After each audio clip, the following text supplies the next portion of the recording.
Bonjour à tous, je suis Mathilde Depolis, psychologue et psychothérapeute en thérapie comportementale, cognitive et émotionnelle.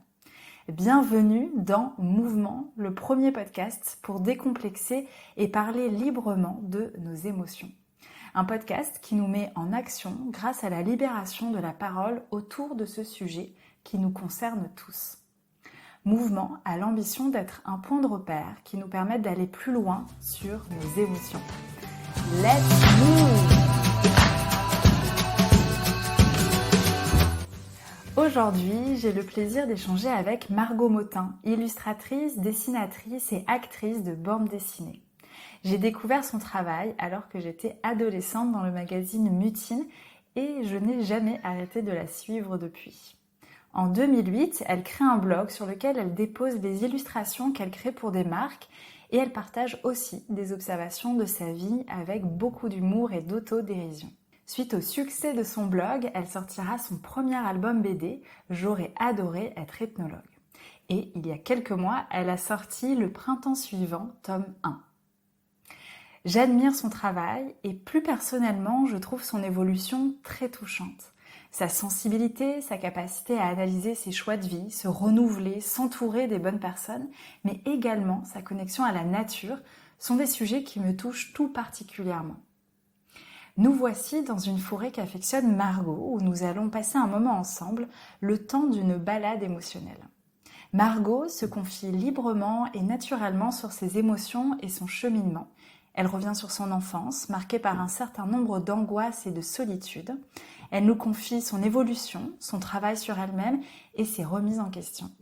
Margot est de celles qui cherchent à mieux se connaître dans une quête de sérénité. Elle nous partage son expérience de maman et ses cheminements intérieurs en vue d'aider sa fille à avoir les outils, les clés qu'elle n'a pas eu la chance d'avoir plus jeune. Nous abordons également sa vie de couple et sa météorite aka Paco, son amoureux. Margot nous partage leur mode de fonctionnement et comment ils ont su trouver l'équilibre par l'entraide pour construire et entretenir leur vie de couple. Cet épisode est fort, authentique et puissant dans les messages que Margot nous partage. Merci à elle pour sa confiance et son temps. Laissez-vous embarquer par les sons environnants de cette forêt. Bonne écoute!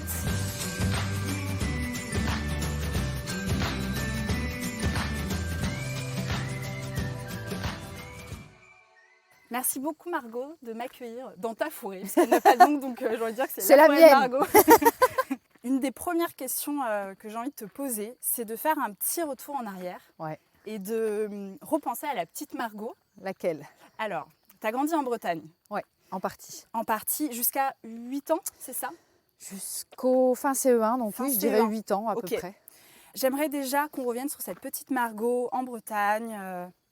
Avec et on plaisir. verra pour la suite. C'est à cet âge-là que j'ai commencé à appréhender les peurs la nuit, les peurs du noir, les peurs de... On dormait... Je pense que c'est en Bretagne qu'on a eu chacune une chambre avec ma sœur, on ne dormait plus ensemble. Et j'avais assez peur toute seule dans ma chambre la nuit. Donc ça, c'est assez marrant. En termes d'émotion, c'est aussi le moment où j'ai ressenti le besoin d'appartenance, d'appartenir à un groupe, d'être acceptée par les élèves. Ça m'a fait faire des trucs vraiment débiles, comme faire croire que mon père avait des épées dans notre salon et que j'avais déjà blessé quelqu'un avec. Ça me rendait très intéressante, mais c'était vraiment nul. Je pense que j'ai commencé à me sentir peut-être pas à la hauteur à ce moment-là. Je me souviens que j'avais aussi fait croire, je ne sais pas si c'était cette émotion qui est liée à ce genre d'action, mais j'avais une babysitter qui avait fait de très belles reproductions d'un tableau qu'on avait à la maison qui représentait des chiens de chasse. Elle nous l'avait laissé et j'avais voulu faire croire à la maîtresse que c'était moi qui l'avais fait. C'est absurde, à 8 ans, aucun enfant ne dessine comme ça. C'est nul. Et je ne sais pas pourquoi j'ai fait ça. Et je crois que... Je crois qu'il y avait le début, c'est aussi le moment où j'ai commencé à réaliser, j'avais une angoisse profonde qui était, quand on roulait en voiture, j'étais à l'arrière, je regardais le paysage et je me disais, oh, la mort, ça va durer éternellement.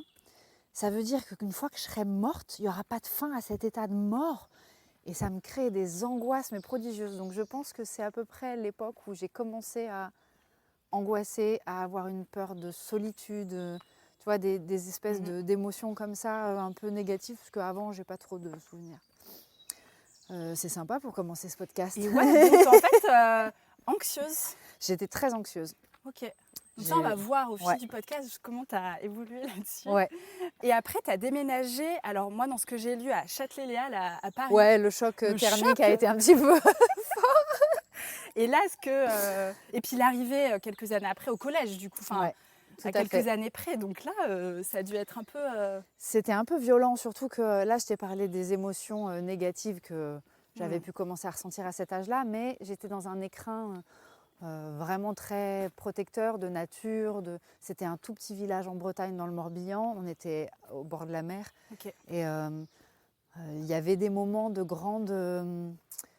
ma mère était très branchée nature et découverte, pas la marque, le concept. Le concept. Et donc, sur le chemin de l'école, elle nous arrêtait pour qu'on regarde les perles de rosée dans les toiles des araignées, dans les buissons. Donc, j'étais élevée vraiment dans la contemplation, dans un rapport très calme avec la nature. Le week-end, on prenait le petit bateau, on allait sur l'île aux Moines à côté de chez nous et on allait faire des balades en vélo et des pique-niques. C'était très, très doux. Et quand je suis arrivée à Châtelet, ça a été un peu violent en termes d'environnement sonore. Je suis quelqu'un d'extrêmement sensible aux sollicitations extérieures et donc le bruit, visuellement, tout ça, c'était un peu choquant. Ouais. Socialement, c'était pas le même délire non plus parce que les enfants à la campagne sont moins précoces que les enfants en ville. Et donc, il y avait un décalage de centre d'intérêt. Je comprenais pas leur délire aux filles avec qui j'étais à l'école. Il y avait je sais pas, ouais, ça a été un peu choquant. Le fait de ne pas avoir de vue depuis la fenêtre de ma chambre, c'était un truc qui me choquait vachement. Ah ouais. Parce qu'on donnait sur une cour en fait, et donc on était à 5 mètres de la façade d'en face, et je ne comprenais pas le délire. Et puis émotionnellement, ça correspond au moment où ça a commencé à vriller un peu entre mes parents. Et donc c'est pas genre l'entrée dans dans une étape géniale. C'est plutôt un truc d'adaptation un peu compliqué. À un âge où c'est déjà compliqué en plus. À un âge où c'est déjà compliqué. Après, la fin de primaire, là, 8, 9, 10, du CE2 au CM2, c'est resté très correct parce que j'étais dans un petit collège, une petite école primaire de quartier, et j'ai eu des enseignants complètement dingos, notamment en CM2, un instit qui nous emmenait au bois de Vincennes ramasser des tritons pour faire des aquariums On avait des colombes en liberté dans la classe. C'était un rocker, il prenait sa guitare et il chantait régulièrement et tout. C'était très très drôle. Petit big up en passant à une humoriste qui s'appelle Amel Chabi, qui était en classe avec moi et qui justement, sous la direction de cet instit, faisait des sketchs devant la classe. Donc c'est très très drôle en fait, quand j'y repense. Une liberté. Ouais. Et c'est vrai que ça m'a permis de faire la transition entre la Bretagne et la ville de façon un peu cool parce que j'étais pas pressurisée par le système scolaire. C'est après au collège que là, j'ai pris une gifle monumentale. T'as pris quoi comme gifle au collège ? J'ai pris le groupe. Ah oui. Ah, le groupe, là, ça a été un petit peu compliqué. J'avais mes copines de primaire, mais c'est vrai qu'au moment du collège, il y a des élèves d'autres établissements qui arrivent. La bande initiale est un peu perturbée, puis il y a des groupes qui se reforment et les codes sont plus les mêmes. On n'est plus dans un truc enfantin où tu te retrouves dans la cour de récré pour jouer à cat size. Ça devient des codes vestimentaires, des codes de parler, des codes de se comporter, etc. Des codes de comportement, pardon. Ouais. Bah, ça, j'étais pas adaptée à ça. J'ai trouvé ça hyper violent. Et quand je repense à moi au collège, je me vois les yeux écarquillés comme ça, regardant dans la cour et me disant que faut-il faire. C'est pas ce que je faisais. C'est pas ce que je faisais, mais j'étais vraiment genre là, oh, je comprends rien. Ça avait l'air si naturel pour les autres nanas. En plus, j'avais surtout des copines qui avaient eu des grands frères ou des grandes sœurs, donc qui étaient déjà initiées. Moi, je suis l'aînée et donc je comprenais rien. Celle qui faisait semblant de fumer, celle qui se maquillait, mais j'étais larguée. Je me souviens qu'elle s'était foutue de moi parce que je faisais pas bien mes revers de jean. Je les faisais à l'extérieur alors qu'à l'époque, il fallait les faire à l'intérieur et les bloquer avec un trombone. Et moi, j'étais là, genre, mais quel est ce monde? Je ne comprends rien. Ça a été vraiment... Et tu as eu des personnes ressources, vu que tu es la plus grande? Est-ce qu'il y a eu des personnes justement qui ont pu t'aider à trouver les codes? Non, ou... et c'est ça qui a été le plus... dans ma formation, c'est ce qui fait que j'ai un tempérament assez solitaire et c'est ce qui a été le plus difficile, c'est que j'ai pas eu de figure ressource pour m'aider à comprendre et pour m'aider à avancer là-dedans. J'ai vraiment avancé à l'aveuglette en me cognant sur les murs. C'est la sensation que j'en ai a posteriori, tu vois. Donc en fait, l'anxiété a continué à être là, voilà. Ah mais complètement. L'envie de solitude. Ouais, j'avais... Est-ce que c'était une envie ou un besoin à ce moment-là? Je pense que c'était pas conscientisé. Ouais. C'est juste que on a toujours... on avait une maison secondaire en Normandie, là d'où on vient. Et en fait, très régulièrement, à toutes les vacances et très régulièrement le week-end, on allait là-bas avec mes parents. Et quand je me retrouvais là-bas, que j'allais marcher toute seule sur la plage, et je me revois vraiment seule sur la plage, face à la mer, avec l'impression que la mer était une amie, pauvre petite fille. Ouais. Et vraiment, quand j'y repense. Et là, je me sentais un peu en paix, genre pas jugée, c'est pas compliqué, je suis bien. Et donc, il y avait une ressource dans ces moments de solitude à cet endroit-là. Mais je ne l'activais pas consciemment. Je ne me disais pas, tiens bon, dans 15 jours, tu es en Normandie, tu vas pouvoir souffler et te ressourcer. J'étais trop dans le cœur des choses pour avoir du recul. Donc on a vu la petite Margot en Bretagne, ensuite arriver à Paris avec le choc. Ouais. Quel regard tu as justement sur tout le cheminement que tu as pu faire depuis la Margot qu'on a laissée à Paris au collège? C'est un regard assez ambivalent sur lequel je continue à travailler et qui dépend des jours et de mon humeur. Quand je suis bien, je me dis « Oh là là, mais c'est génial ce à quoi je suis arrivée avec tout ce que j'ai vécu ». Alors je vous préviens, on va croiser un chien et je risque de péter un plomb car j'aime trop les chiens. Bonjour monsieur. Bonjour. Il est magnifique. Il est très très beau. Quand je suis bien, donc je vois le chemin parcouru et je me dis c'est ouf et fantastique comment tu as pu apaiser tes angoisses, arriver à un mode de vie dans lequel tu es de plus en plus sereine et épanouie. Je continue à cheminer là-dedans. Je suis quelqu'un de naturellement assez speed et anxieux, donc c'est un vrai travail que je fais. Mais je suis trop contente. Et des fois, quand je suis un peu fragile et que je vois ce que j'ai gagné aujourd'hui, je me dis purée, mais quel gâchis, toutes ces années passées à souffrir, si seulement j'avais grandi autrement, si on m'avait donné d'autres outils, si j'avais pu... C'est assez victimaire comme pensée, c'est vraiment une pensée de victime, mais je l'ai de temps en temps et je me dis, putain, chiotte. J'aurais pu passer beaucoup plus d'années à être bien si j'avais été mieux orientée jeune et si j'étais pas restée dans ce marasme émotionnel que je savais pas gérer. Donc ça dépend des jours et de ton l'humeur. mood en fait. Exactement. Et justement, quel outil, ressource t'aurais voulu avoir pour t'aider quand tu étais plus jeune? Je crois que le premier, c'est que j'aurais aimé qu'on m'apprenne à mettre des mots sur ce que je ressentais pour pouvoir déjà l'identifier et ensuite l'accueillir et ensuite le transcender n'est pas forcément le bon mot, mais laisser cette émotion me traverser sans crainte et aller vers l'amélioration après. Je suis quelqu'un qui n'a pas appris à poser des mots sur ses émotions, qui a plutôt été dans le déni et qui était plutôt sans émotion en surface, manifestement. Parce que c'était très compliqué pour moi de plonger dedans, de savoir ce que c'était et même de savoir si c'était vrai. En fait, ça m'arrive encore d'avoir vraiment cette question de mais est-ce que ce que je ressens, c'est justifié, c'est vrai? Est-ce que ça mérite que je m'y arrête ou est-ce que je suis en train de m'illusionner en me faisant croire que je suis triste alors qu'en fait, j'ai pas de raison d'être triste, et, tu vois? Et je pars dans des boucles dans ma tête, mais et j'aurais aimé qu'on m'apprenne à voir ça au clair, tu vois, à pouvoir dire ok là. Ce que tu éprouves, c'est de la colère. La colère, ça éclot pour tel type de raison. Voilà la raison qui t'a mise en colère. Voilà comment tu peux gérer ta colère. L'émotion, c'est une alerte. Ce n'est pas un état qui va durer toute ta vie.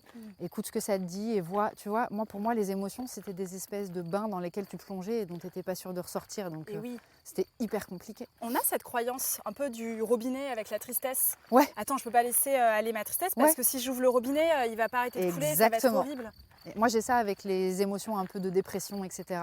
Dès que je vois arriver ce genre d'émotion, j'essaye vite de passer à autre chose parce que j'ai peur de plonger dedans et de ne pas réussir à remonter la pente. Et en fait, c'est une très mauvaise idée. C'est une idée reçue. Et puis, c'est une idée reçue et c'est un mauvais calcul parce qu'au final, ça continue à exister quelque part à l'intérieur de moi, loin de mon regard, mais c'est là. Et à un moment donné, ça finit par péter quoi qu'il arrive. De ce que tu nous as partagé de ta maman, Ouais. elle avait a priori une connexion ou en tout cas un attrait pour la nature. Ouais. J'imagine que de passer de la Bretagne à Paris, des connexions, tout en ayant cette maison secondaire, mais voilà, dans ton quotidien, c'est moins présent. Ouais. Et aujourd'hui, j'ai l'impression que c'est comme si tu t'étais reconnectée à une partie de la petite Margot. Ah, complètement. Mais complètement. Et ça, comment tu l'expliques? Il y a eu une rencontre, il y a eu un déclic, il y a eu où ça s'est vraiment fait petit à petit. Parce qu'aujourd'hui, c'est... Je sais pas pourquoi ta question me fait rire. Je pense que c'est parce que ça touche plein de choses. Ok. La première, je réalise en parlant avec toi qu'en fait, à l'époque où j'étais adulte et à Paris, ma mère déjà, la première, a quitté Paris pour retourner s'installer en Normandie. Ok.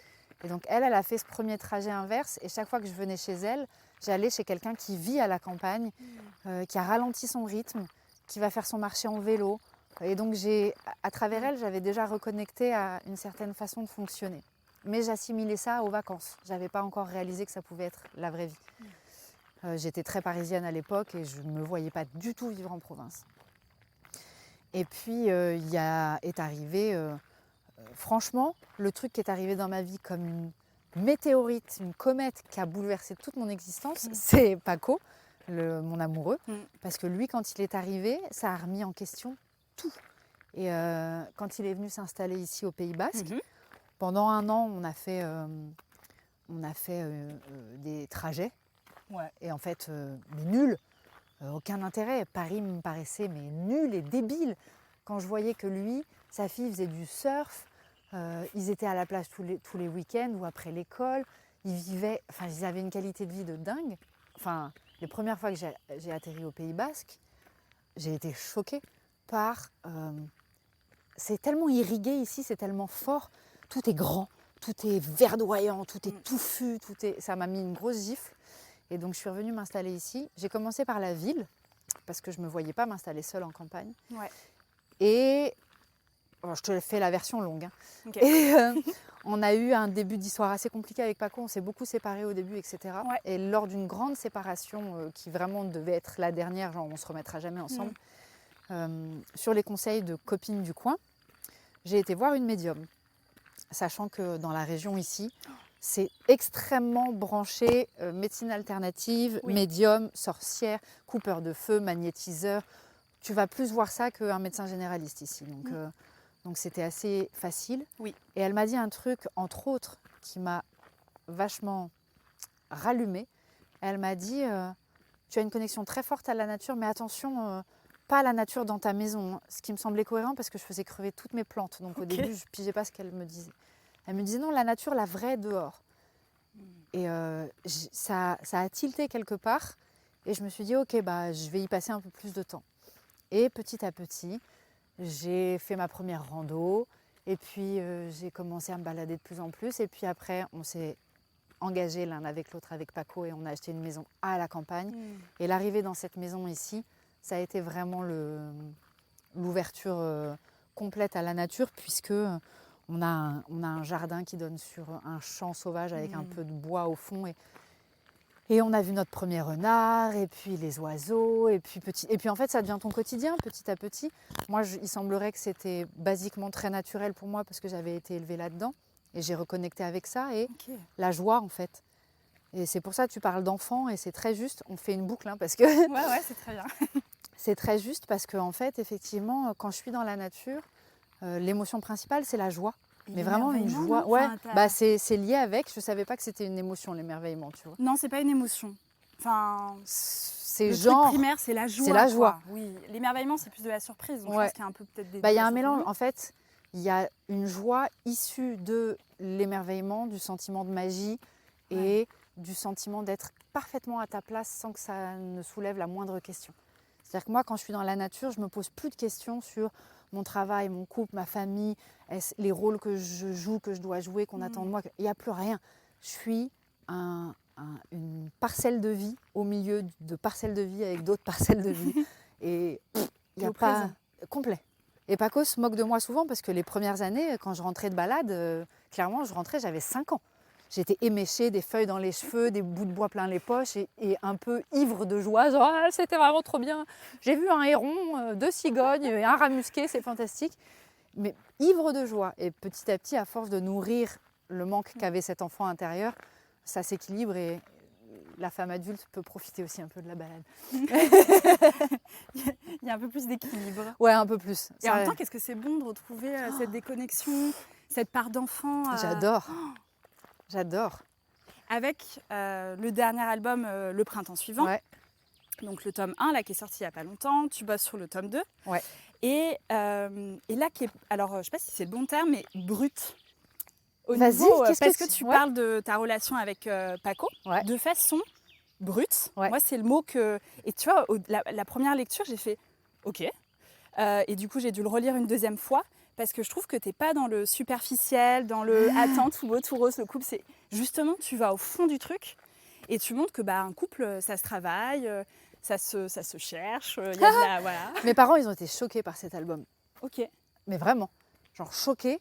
Parce qu'effectivement, d'un seul coup, ils ne voyaient plus ce personnage que j'ai qui était quand même toujours...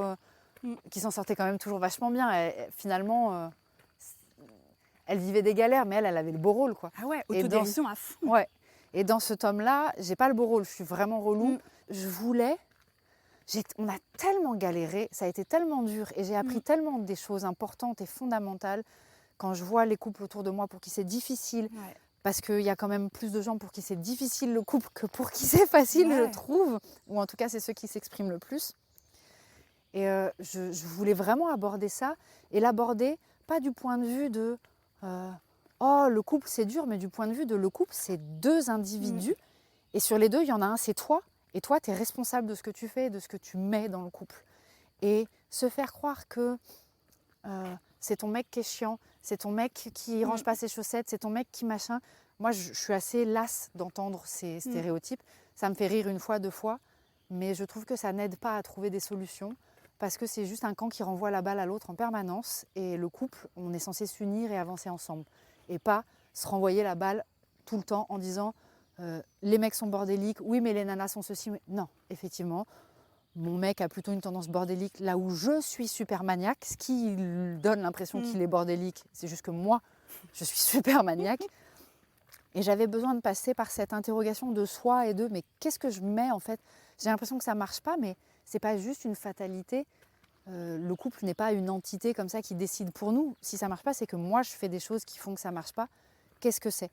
Bien évidemment, dans la vraie vie, Paco, dans notre couple, il a sa part de responsabilité aussi, mais ce n'est pas ce que je voulais aborder là, parce que je ne suis pas dans sa tête, parce que je ne peux pas écrire sur lui et sur...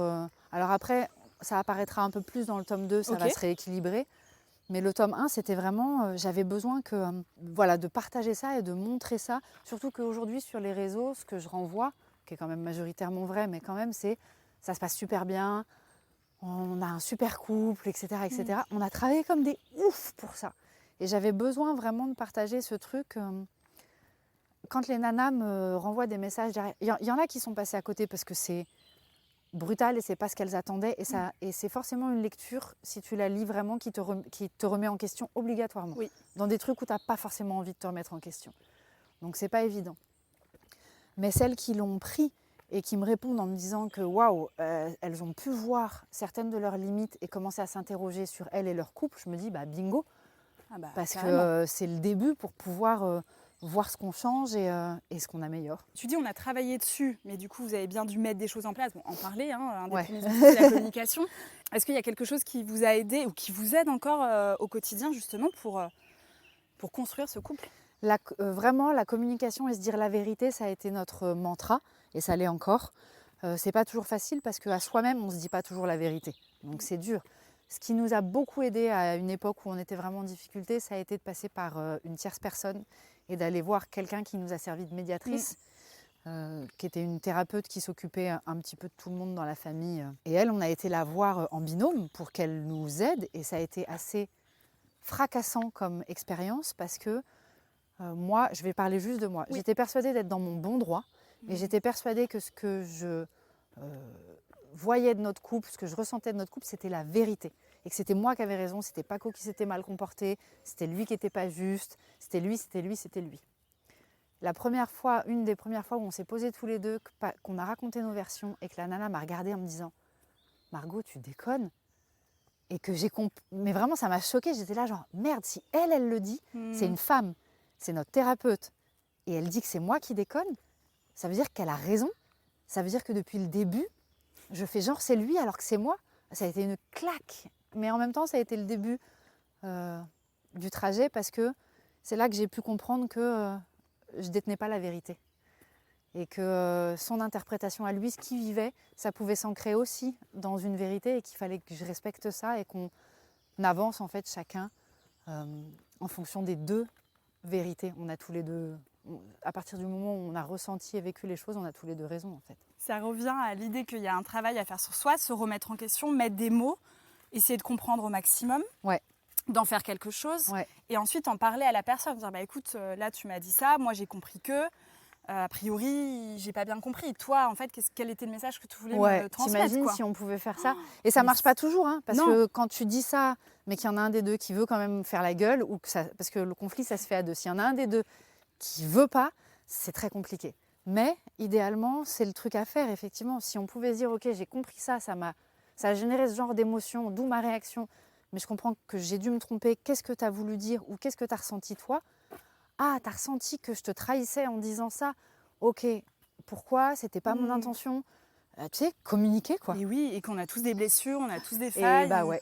on vient bien de générations qui ont vécu des trucs. Donc, Exactement. Et en dehors du fait que quand tu rencontres quelqu'un avec qui tu te mets en couple pour créer une histoire, il y a une attraction, de l'amour, etc. Il y a aussi la rencontre de deux blessures qui se complètent et qui se provoquent Tellement. l'une chez l'autre. Donc inévitablement, dans le couple, il y a cette synergie de l'autre va tout le temps activer la blessure qu'on a et on va régulièrement activer chez l'autre la blessure qu'il a. Donc, Par rapport à ton rôle de maman, on en parlait un petit peu avant l'enregistrement, que c'est dans l'image que j'ai, c'est package culpabilité, peur, gestion de la douleur d'un être cher. Donc aujourd'hui, elle est grande, ta fille, mais justement, l'adolescence, tu me partageais que c'est chaud parce qu'il y a le côté matériel à gérer, mais aussi toutes les émotions que peuvent vivre un ado. Et j'aimerais savoir, toi, comment tu le vis, ressens, qu'est-ce que tu peux apporter à ta fille dans justement ce que tu as appris sur toi et comment tu peux lui transmettre au mieux.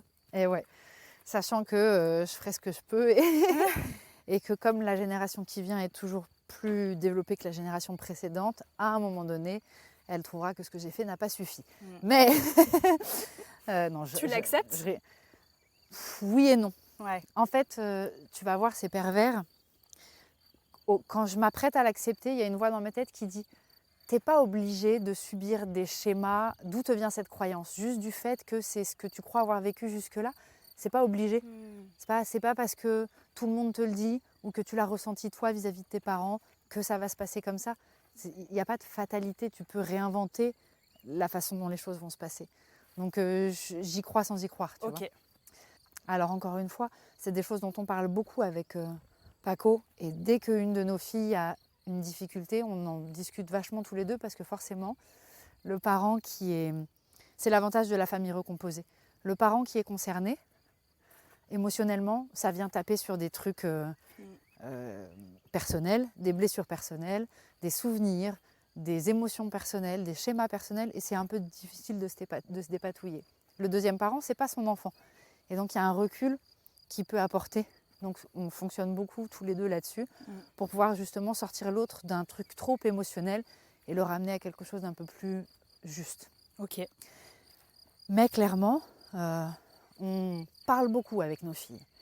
On parle énormément. Il n'y a pas de oui, il faut qu'elles aient leur monde, leur truc. Non. Tout le temps qu'elles sont à la maison, elles sont là pour qu'on profite de ce temps qu'on a ensemble pour partager un maximum, leur donner un maximum de clés et les aider un maximum à se comprendre elles-mêmes.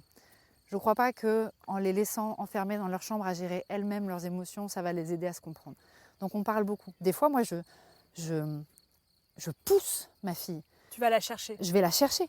J'ai une copine qui me disait qu'elle parlait plus trop avec son ado, qu'elle l'envoyait un peu bouler, qu'elle n'osait pas lui dire. Je lui disais, mais moi, il n'y a pas de j'ose pas. Des fois, je la pousse presque. Elle est fâchée. Presque, elle a envie de pleurer que je la pousse. Mais je la pousse parce que c'est ma fille, que je l'aime et que je sais que si elle rejette la conversation là, c'est qu'on touche à un truc et qu'elle a du mal à gérer l'émotion. Je veux qu'elle apprenne à dépasser la colère, la tristesse, la frustration pour pouvoir tranquillement après dire « Eh ben en fait, il y avait ça !» Ah putain, maintenant ça va vachement mieux. Ouais. Tu vois? Elle a mis Et des donc, mots dessus. Exactement. Donc des fois, je la pousse. Elle me dit, il n'y a rien, il n'y a rien. Je lui dis, je sais qu'il y a, je sais qu'il y a, je sais qu'il y a. Et on se pose, non, dis-moi. Alors, sors le premier truc qui vient. Tu m'énerves. Ok, je t'énerve. Pourquoi? Parce que... Hein, eh ben parce que en fait, je voulais un scooter pour être indépendante et t'es pas d'accord. Bon, maintenant on peut parler. Tu vois? Et c'est vrai que là, je te la fais à la blague, mais c'est des sujets en fait souvent plus intimes et personnels. Mais on parle énormément avec elles justement pour qu'elles apprennent à pas fuir leurs émotions, pas fuir leurs sensations et surtout pas se raconter de fantasmes et d'histoires. Voilà la situation que tu vis, amoureusement, amicalement, etc. T'es triste, quelle est ta responsabilité? Qu'est-ce que tu as fait pour que cette situation se produise? Ok, tes copines, nanana, c'est pas tes copines. Toi, qu'est-ce que tu as mis en place pour... Tu vois, on essaie de leur donner les clés de la responsabilité et de la gestion des émotions maintenant pour qu'elles n'aient pas à détricoter ça à 40 balais dans des conditions... Tu lui permets dans les questionnements que en fait, tu la guides. Exactement. Et c'est pas les autres, c'est toi. Qu'est-ce que tu ressens? Quel mot tu utiliserais? Qu'est-ce que tu as envie de faire? Toujours. Et tu répètes, et tu répètes. Toujours. Tu as une petite sœur, Marion, qui est chorégraphe, qui a notamment travaillé avec Christine and the Queens, Angèle, pour ne citer que elle. Elle va être contente que tu cites ces deux-là. Ça lui fera plaisir. Ouais. En fait, je me dis que le dessin, la danse, c'est des trucs qu'on fait petit. Ouais.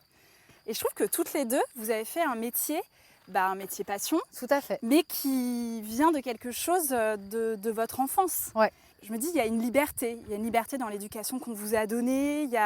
Voilà, c'est vraiment le regard que j'ai. Je sais pas, toi, ce que tu peux dire là-dessus. Mais... ça vient de notre maman. Ouais.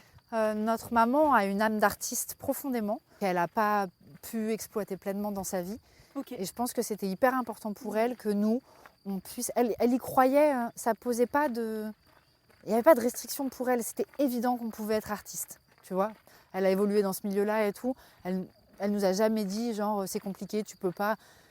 Mais allez-y, soyez danseuse et dessinez, bien sûr. Elle a toujours entretenu ça. Depuis qu'on est toute petite, elle nous initie à la musique, à la danse. On a toutes les deux fait de la danse, on a toutes les deux dessiné et chacune a choisi la voie dans laquelle elle était vraiment le plus à l'aise. Mais ça a toujours été... Et puis après, on faisait des spectacles à la maison. Ma sœur, elle faisait des spectacles. Ça a toujours été un bain très artistique. Donc en fait, c'était naturel. C'était hyper naturel. C'était hyper naturel.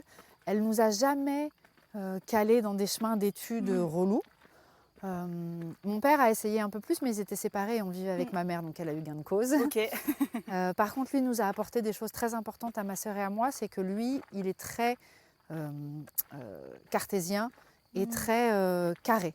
Et il vient du milieu bancaire, donc il nous a donné des ressources très pragmatiques pour gérer nos carrières et nos situations. On est des artistes, mais pas qui flyent complètement et qui gèrent rien. On est des artistes qui font leur budget et qui gèrent leur thune. Tu vois. Et c'est vrai que le mélange des deux, ça construit une carrière en fait. Carrément. Donc, on arrive bientôt à la fin de ce podcast. Je t'ai fait faire 18 fois le tour de la forêt. On a vu 18 fois les mêmes personnes. Les mêmes chiens. On les a vus au petit-déj, en train de s'habiller, en train de partir. Là, ils sont à l'apéro. C'est ça. Donc oui, on arrive bientôt à la fin. Et un truc que tu aimerais justement partager, que tu as pu déjà dire, mais que tu as un peu envie de mettre en lumière, je vous conseille ça, ou voilà une phrase qui m'a marquée, pour partager quelque chose aux personnes qui nous écoutent. Putain, j'adorerais, mais je ne crois pas spécialement aux conseils de bouquins, aux conseils de trucs, parce qu'en fait, chacun a ses propres outils. C'est à soi d'aller les chercher et de découvrir avec quoi on est bien, sachant que c'est des outils qui seront forcément temporaires. Ils vont nous emmener à un endroit et on changera d'outil après. Voilà. Merci beaucoup, Margot. Merci à toi, Mathilde. Pour ta confiance et tout ce que tu as pu nous déposer aujourd'hui. Merci beaucoup. Mathilde de m'avoir fait faire cette petite balade émotionnelle. Et puis, bonne journée. Ouais, merci Bonne beaucoup journée à Margot. tous. À bientôt. À bientôt.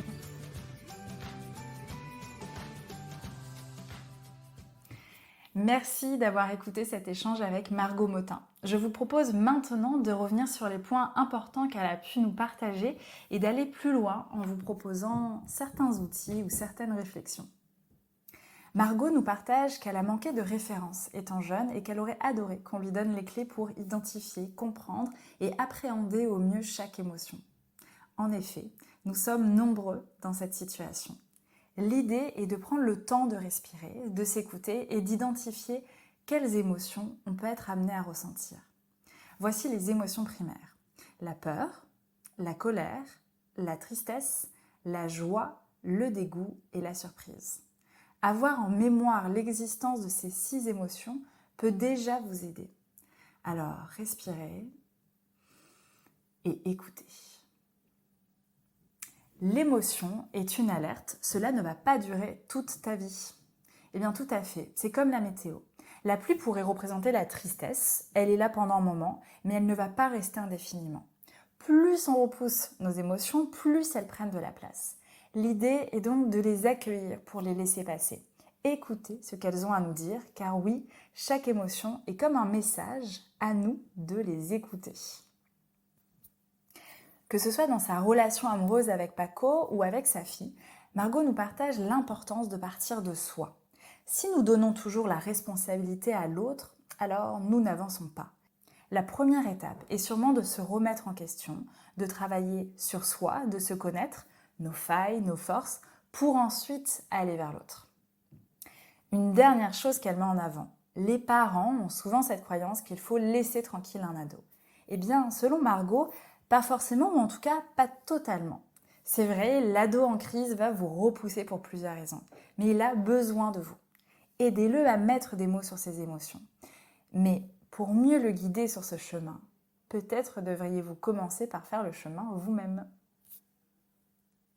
J'espère que ces outils vous auront aidé et que cet épisode vous a plu, que vous aurez appris des choses et que cela vous aura donné envie de vous mettre en mouvement. Un grand merci à Margot Motin. Vous pouvez la retrouver sur Instagram et en librairie. On se retrouve très vite pour un prochain épisode. Si vous avez aimé ce podcast, je vous invite à le partager autour de vous, à laisser un avis sur iTunes, Apple Podcasts et vous pouvez me suivre sur Instagram @MathildePolicePsy. À très vite pour un nouvel épisode.